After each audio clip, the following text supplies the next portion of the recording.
तो जब end game में टोनी अपने फादर से मिलता है तो हमें वो काफ़ी इमोशनल सीन लगता है, काफ़ी सीधा साधा इमोशनल सीन है, जहाँ पर टोनी फाइनली इतने साल बाद अपने फादर से मिलता है, उनसे बातें करता है और एक अपना फाइनल क्लोजर लेकर निकलता है वहाँ से।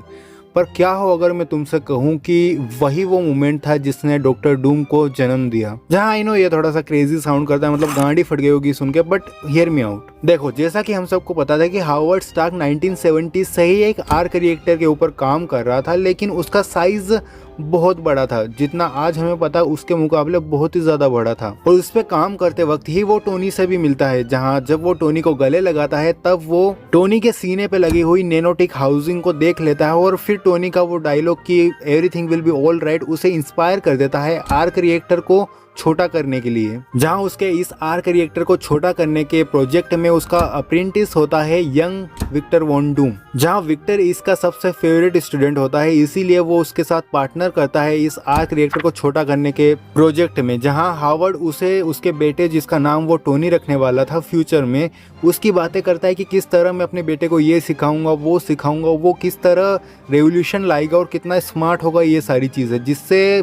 विक्टर वॉन डूम इतना खुश नहीं होता और सेल्फिश इंसान होता है। जहाँ ये नाम रखने का इंस्पिरेशन वो बताता है एक आदमी को जिसका नाम टोनी स्टार्क ही होता है, जिससे वो मिला होता है और जिसकी वजह से ये आर्क रिएक्टर बनाने की इंस्पिरेशन उसे मिली होती है। जो कि वो ये आर्क रिएक्टर बनाने की कोशिश तो करते हैं, लेकिन बिना न्यू एलिमेंट के, जो कि टोनी ने आयरन मैन 2 में बनाया था, जिसका ब्लूप्रिंट आई नो कि हावर्ड स्टार्क ने ही टोनी स्टार्क को दिया था, लेकिन वो उस समय नहीं बना पाता 1970s में, क्योंकि वहां पर वो टेक्नोलॉजी अवेलेबल नहीं थी। इवन आयरन मैन 2 में भी आयरन मैन उसे तभी बना पाता है जब वो उस समय उसके पास जो भी रिसोर्सेस थे उनको पुश करता है। जिससे कुल मिलाकर बात यही है कि वो आर्क रिएक्टर न्यू एलिमेंट ना होने की वजह से अनस्टेबल हो जाता है और फट जाता है विक्टर वॉन डूम के चेहरे पर। जहां विक्टर वॉन डूम का चेहरा बिगड़ने के साथ ही साथ हावर्ड स्टार्क की वहां पर इस वजह से डेथ हो जाती है और फिर बाद में Victor Von Doom Howard Stark की आर्क रिएक्टर बनाने वाली टेक्नोलॉजी का ब्लूप्रिंट लेकर भाग जाता है लेटवेरिया, जो कि उसका घर भी होता है, जहां जाकर वो मिस्टिक आर्ट्स के बारे में सीखता है, मैजिक सीखता है और फिर इस टेक्नोलॉजी को मैजिक के साथ मिक्स कर अपनी मरी हुई माँ, जिसकी आत्मा मेफिस्टो के पास कैद है, उसे आफ्टर लाइफ से वापस लाने की कोशिश करता है, जो कि ऑब्वियसली वो नहीं कर पाता है, जिससे उसके अंदर बहुत ज्यादा फ्रस्ट्रेशन बिल्ड हो जाता है और उस टेक्नोलॉजी का यूज करके एक आर्मर और एक मास्क बनाता है और लेटवेरिया पर रूल करने लग जाता है और टोनी स्टार्क के लिए ईगो रखने लग जाता है, जिसकी वजह से उसकी लाइफ बर्बाद हुई है, उसका चेहरा बर्बाद हुआ है और फिर उसे इनकर्जन्स के बारे में पता चलता है, जिससे बचने के लिए वो यूनिवर्स दर यूनिवर्स ट्रेवल करने लग जाता है और उसे पता चलता है कि हर यूनिवर्स में टोनी स्टार्क हीरो ही है, जिससे उसकी ईगो और भी ज्यादा हर्ट हो जाती है और फिर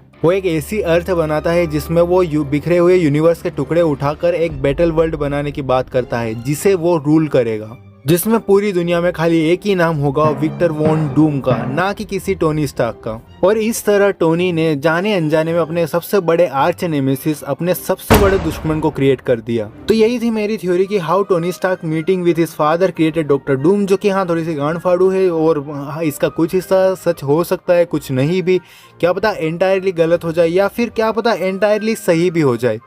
we don't know, life is unpredictable as fuck. बाकी तुम लोग बताओ कि कैसी लगी थ्योरी। वीडियो अच्छी लगी हो तो वीडियो को लाइक कर देना, अपनी दोस्तों के साथ शेयर कर देना एंड सब्सक्राइब कर देना, नहीं तो हरिया हो जाएगा। नहीं समझ आया? पीलिया हरिया नहीं, ठीक, बाय बाय।